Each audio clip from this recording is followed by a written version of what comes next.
আসছে রবিউল আউয়াল মাস। এ মাসেই নবীজি সাল্লাল্লাহু আলাইহি ওয়াসাল্লাম সাইয়্যিদুল আম্বিয়া সাইয়্যিদুল মুরসালিন এ ধারার বুকে আগমন করেছিলেন। যেই নবীর আগমনে পৃথিবী থেকে কুফর শিরিকের অন্ধকার চিরদিনের জন্য বিতাড়িত হয়েছিল। নবীজি রবিউল আউয়াল মাসের কত তারিখে এ ধারার বুকে আগমন করেছিলেন, এ নিয়ে উলামায়ে কেরামের মাঝে, ইতিহাসবিদদের মাঝে মতনৈক্য রয়েছে। প্রসিদ্ধ মত অনুযায়ী 12ই রবিউল আউয়াল নবীজি দুনিয়ায় আগমন করেছিলেন।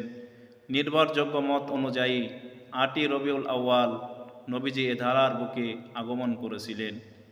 একটি সম্প্রদায় নবীজির জন্মদিবসকে কেন্দ্র করে 12ই রবিউল আউয়ালে ঈদে মিলাদুন নবী নামে একটি স্বতন্ত্র ঈদ উদযাপন করে থাকে।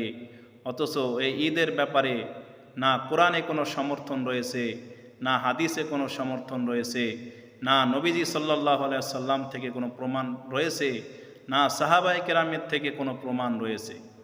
অথচ এই নবীজির জন্মদিনে নবীজি কী আমল করতেন সেটাই আমাদের করতে হবে, সেটাই আমাদের পালন করার চেষ্টা করতে হবে। নবীজি 12ই রবিউল আউয়ালকে কেন্দ্র করে কোনো অনুষ্ঠান তার জীবদ্দশায় পালন করেননি।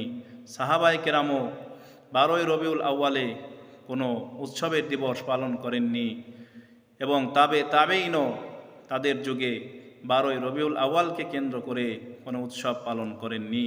তবে নবীজি এতটুকু করেছেন, নবীজি প্রতি সোমবার রোজা রাখতেন এবং নবীজি বলেছেন, আমি যেহেতু সোমবার দিন এ ধারার বুকে আগমন করেছিলাম, এই জন্য শুকরিয়াতান আমি সোমবার দিন রোজা রাখি।